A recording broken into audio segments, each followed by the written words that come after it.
Hello, this is Group 5, and our group members are Betty Yang, Chungil Kim, Jungwon Oh, Liev Kazadi, Lisa Gal, Bei Ju, and Sheena Soberano. Today we will be presenting about a stereotype, which is Korean people feel that they must always respect their elders. Social hierarchy is very pervasive in Korean culture. Our slides will be composed of effects of media, philosophy of filial piety, history of respecting elders, and present-day examples among Koreans, positive and negative effects, real examples, and comparison with Western society. First, through the media, the global impact of South Korean popular culture. The Korean wave Hallyu refers to the global popularity of South Korea's cultural economy exporting pop culture, entertainment, music, TV dramas, and movies. Hallyu is a Chinese term which, when translated, literally means Korean wave. It is a collective term used to refer to the phenomenal growth of Korean culture and popular culture encompassing everything from music, movies, drama to online games and Korean cuisine, just to name a few. South Korea is one of the only countries in the world, if not the only one, that has dedicated goal to become the world's leading exporter of popular culture. It is a way for Korea to develop its soft power.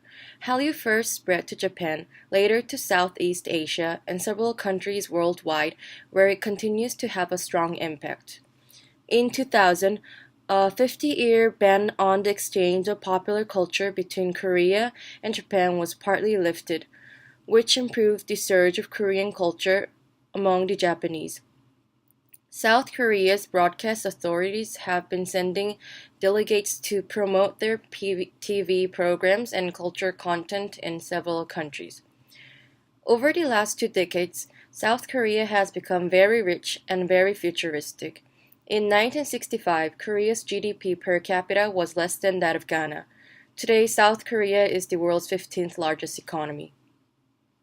Since Korean media is a popular genre nowadays, people from various countries get a chance to see a glimpse of the life, tradition, culture, and society of Korea. And there are two big reasons why people might have a stereotype that Koreans are always respectful to their elders. First, the bowing culture, and second, their formal language with the elders. First, the bowing culture. Just like many Asian countries, bowing is a big part of greetings in Korea. It's a way to show respect. Say hi, thank you, and bye. When meeting someone in an informal setting in Korea, just a slight tilt of the head is usually okay. This simple bow is also used when saying hello, bye, and thank you. For more important meetings, the lower you bow, the more respect it shows. Hold your hands to the side or in front of you. The most respectful bow is called kunjeol. This is only used for the most formal occasions and to show the most respect. Koreans typically give their older family members a big bow. On Lunar New Year's and the Harvest Festival, it's also used for jesa, which is a traditional Korean ceremony that respects ancestors. Also, men will do this to their finances parents when they ask for their hand in marriage. Sometimes instead of a big bow, Korean girls will be 작은 절, aka small bow. Second, the 존댓말. There are many different speech levels in the Korean language, each having its unique verb endings that indicate level of formality of a situation. Honorifics are speech levels concerning a certain subject. A person who speak in respect would be speaking in 존댓말, which is respectful language. It is more directed to adults, seniors, and people who are strangers to the speaker. 반말, on the other hand, is the opposite of 존댓말. It isn't always disrespectful speech, it just means that the speech is informal. 반말 is used between friends of the same age, or people who are younger than you. Also, people use 반말 when they are angry with each other. 반말 literally translates to half words. By not speaking the whole word, it is seen as disrespect. Is in relation to the philosophy of filial piety. When it comes to the philosophy of filial piety, we often associate it with the Confucianism, since filial piety is a distinctive feature of the Confucian philosophy, which is a virtue of respect for one's parents elders and ancestors.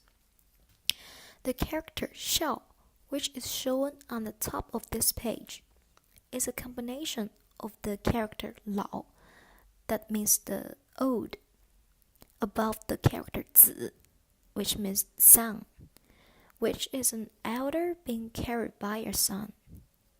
In this case, the filial piety has a close association with the social hierarchy. And in Korean Confucianism, the character Xiao, pronounced Hyo. And in addition, according to Sanjay, the following types of behavior could be identified as typical to filial piety in Confucianism, including respect for parents, physical and financial sacrifice for parents, responsibilities for parents, repayment for parental grace, as well as harmonious relationships between families. Moreover, the Confucian idea of filial piety is constructed on the simple fact that one's body exists solely because of one's parents. In fact, Confucian conceptualized family members as one body. For example, the up and down relationship between head and feet refers to the superior and inferior position of father and son. And what's more, the Confucian scholar Tong Zhongsu established the tradition of yang, superior, male, and yin, inferior, female. So, the relationship between husband and wife is similarly arranged. Children's bodies originate from their parents, just as the four limbs stem from the body. Children will have their own families, and their children will likewise be oriented from them towards them. In this case, relationship between senior and junior maintain rank order, and then the social hierarchy began to emerge.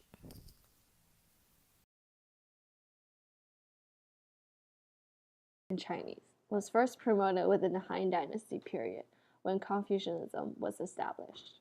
The emperors at the time in China highly influenced the population by spreading the benefits and punishment of filial and unfilial acts. One of the ways filial piety was promoted was through words of people and examples.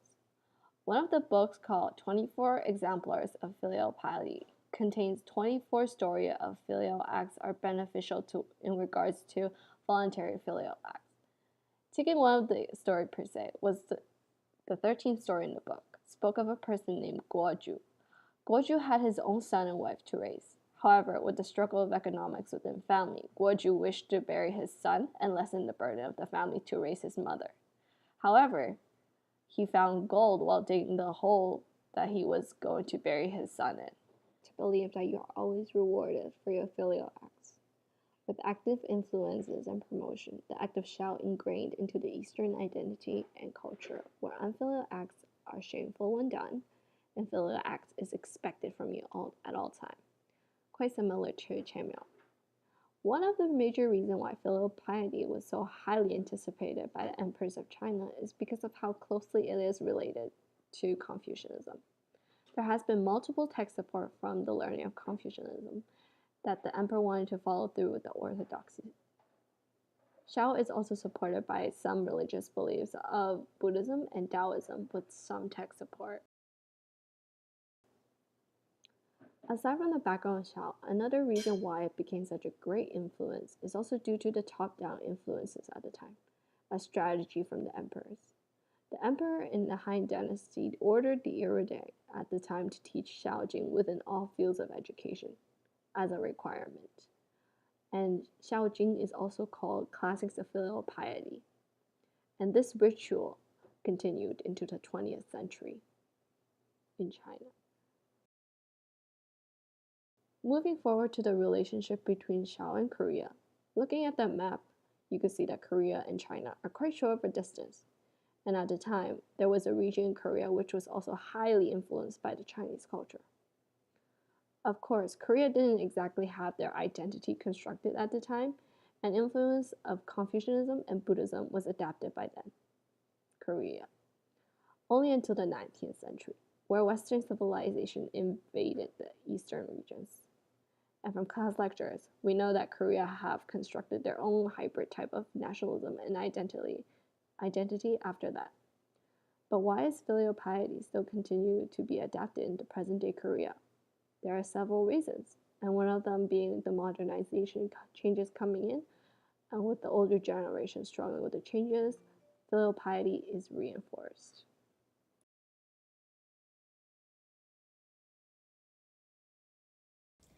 There are also lots of present day examples amongst Koreans and Korean society today about filial piety.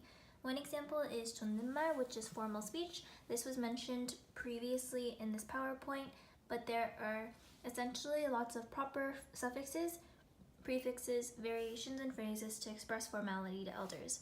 For example, yo at the end is one of the many examples in present day society. There are lots of variations to say one meaning, and it all circles around formality, and people use phrases like this often to those in high authority or ranking or just elderly people. Another example in present day society in Korea is waiting to eat until the elders have taken their first bite. Because Korea is such a communal country, eating a meal together as a family is often seen as a very important and meaningful custom. Therefore, it makes sense that a practice like that exists. So younger generations are often taught from a young age not to have their first bite until everyone is seated and the most elderly person, or maybe the man, eats first. Career choices is also another example of present day filial piety. Many children sacrifice their dreams to accommodate their parents. There's a lot of community contribution, morality, and financial achievements that are taken very seriously, and glory is earned through these means. So academically, there is a link with education in a success-driven society. This is why there is such a high pressure in Korean society to do well in school and to strive higher and go to prestigious universities and ultimately end up in successful corporations and successful rankings, because it almost is a representation of your family. When another example is death rituals, when parents, grandparents, or ancestors pass away. It is all just to show devotion, essentially. Korean funeral customs are a perfect example of filial piety because so many instructions on family rituals that are contained in classical texts from the Confucian tradition of Korea exist. Usually, this process lasts about 3 days. Typically, it's the day of the death, the day following, the third day is the day of the burial. And the chief mourner is almost always the eldest son. His duty is to grieve visibly. It is everyone's duty, but he is the chief mourner. If not the eldest son, then the eldest child. The last example I have for present day examples is the expectation to care for your elder parents. Sometimes elder parents move back in with their children once they also have families and are much grown up. It is much rarer to see parents sent to homes like nursery homes and in the West. There is an expectation that is deeply rooted culturally in Korea that pertains to caring for your parents when they get old, almost as a way of thanking them for raising you. There are lots of different practices in Korea that exist today that have to do with filial piety, and it is all a way of showing devotion to your parents or grandparents or those who are elder. Let's see what kinds of the negative effects come from the manner. In fact, the negative effects do not directly come from the manner, but come from Koreans' distorted understanding of the manner.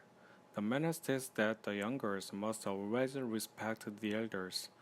It does not say that the elders have the authority depriving the youngers of human rights. such as freedom of speech and the right to refuse others' requests.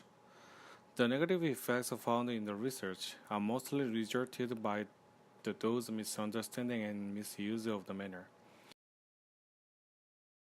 One of the negative effects is one-sided communication, which is resulting in ethical problems. The representative term for this is 말대꾸 or 말대답.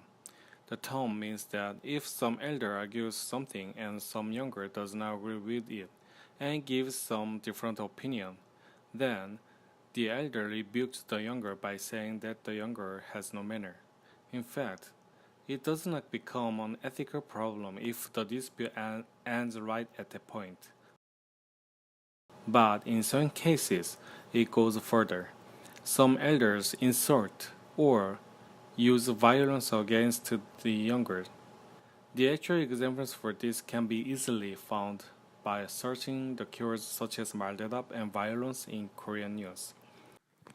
June 2017, two high school students who are 18 years old took two younger students into their car and then hit them with a stone because the younger student did 말대답 and were opposed to them. July 2017, the baseball coach at Sonam University used violence against his student, saying that the student did talk back to the coach when the student gave some excuse. October 29th, 2017, a father strangled and beat his son because the son did 말대답, talked back to the father. These are the examples showing some negative effects in Korean society that the misuse of the manner gives. Other negative effect is the generation gap and violence in the gap. As I already mentioned, some elders in Korea do not try to understand and listen to younger's voice, and even they interfere with the younger's rights. And as a result, when the elders, such as the teachers and parents who have the obligation to guide their students and children to the right direction, give some proper, helpful, and ethical opinions to the youngers when they did so, the youngers do not listen at all if the opinions are opposed to the youngers' desire, or sometimes the youngers become mad and use violence against the elder. For example, June 11th, 2017, 40 years old father was beaten by his son and at the end he was dead. It is due to the fact that the father rebuked the son because the son often came home late. October 19th, 2017, an elder encountered more violence by the teenagers because the elder says that they should have not smoked in public. Those kinds of news are easily searched in Korean news, and those cases show the serious generation gap in Korea and the violence between the generation.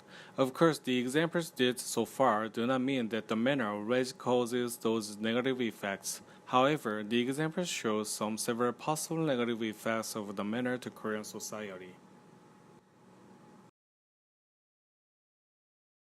Their family members. It is considered important to Koreans because, with what was said earlier about typical types of behavior related to Confucianism, for a child, for example, to respect their parents and their grandparents by taking care of them would be considered a good thing, and would mean that the child's parents and grandparents would also give that child respect, creating a balance between each generation so everyone is on the same page. The photo on the top right is a visual example of what Maggie has said about the characters that make up the word filial piety, in which the combination of the words old and son is created by the shadow of the son carrying his elder, and this also relates to how filial piety emphasizes the importance of establishing harmony. Filial piety is considered a virtue in Confucianism because behavior should be based on respect and mutual trust, not on the thought that it's like a signed contract. A signed contract is something that is usually spoken about or written on a sheet of paper that says every detail about what you're signing. For example, if someone were to hire a contractor to build a house, they would sign a contract.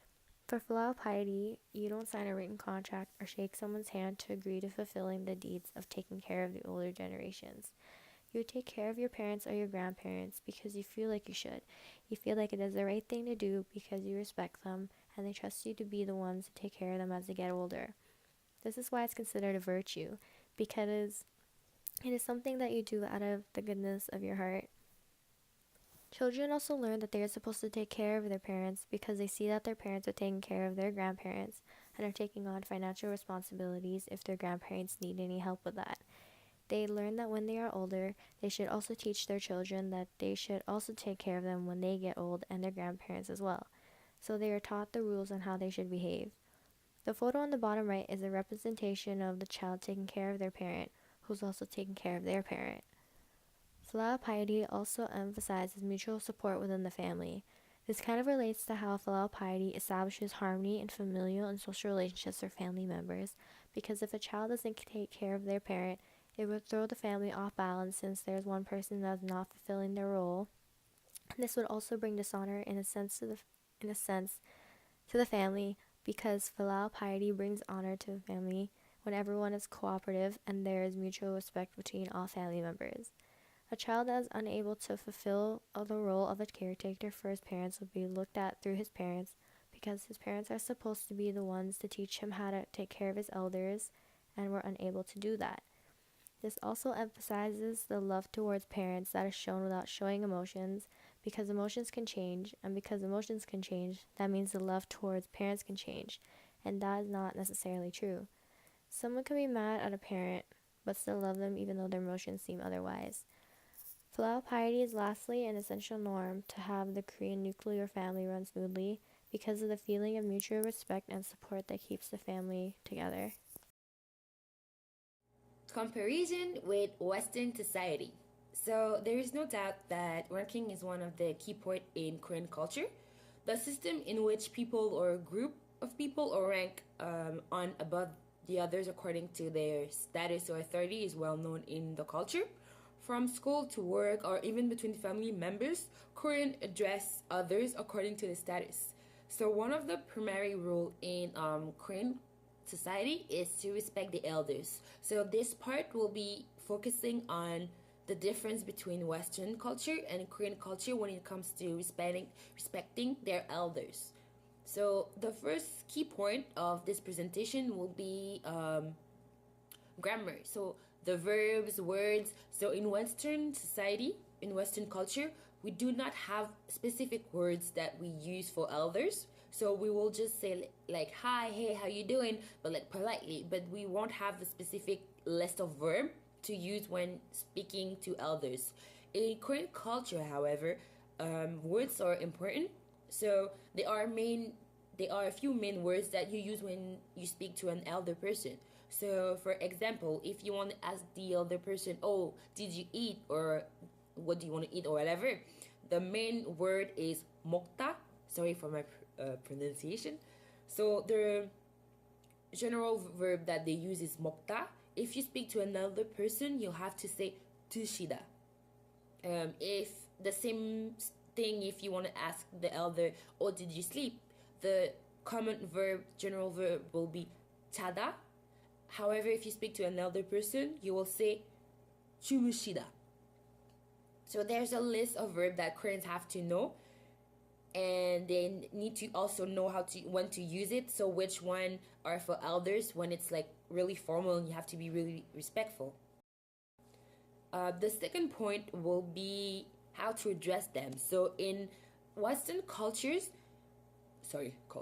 in Western culture, we can talk to them casually, like if they're your grandparents, of course. We have like nicknames, grandpa, grandma, granddad, grandmom. After that, we can speak to them casually and just have a conversation. In Korean culture, no, you'll just call them 할아버지, 할머니, and throughout the conversation, you will keep speaking to them with formal verbs, so formal conversation. So you will not go down to casual because it's rude and you have to show respect. And the third point will be bow. So when elders are present, Koreans act with respect. So there are certain bows that they need to know, such as the kunchol, which is given during the lunar year, and chuseok. So there's different bows that they need to know when they see elders. So like the 90 bow when you bow, or like the ones when you use like one side and the other side, and the head touch has to touch your hands at the end. In Western culture, we do not have any such thing. We will just say hi and then shake hands, and we don't have a certain way of saying hi. So the difference between Western culture and Korean culture is that in Western culture, we don't have any main behavior or way of speaking that will be specially for elders, which in Korean culture, we do have different bows, how they know how to, like, they have to behave, and they have also a list of verb that they use when they speak to elders. So this is the end of the comparison with Western society part. Thank you.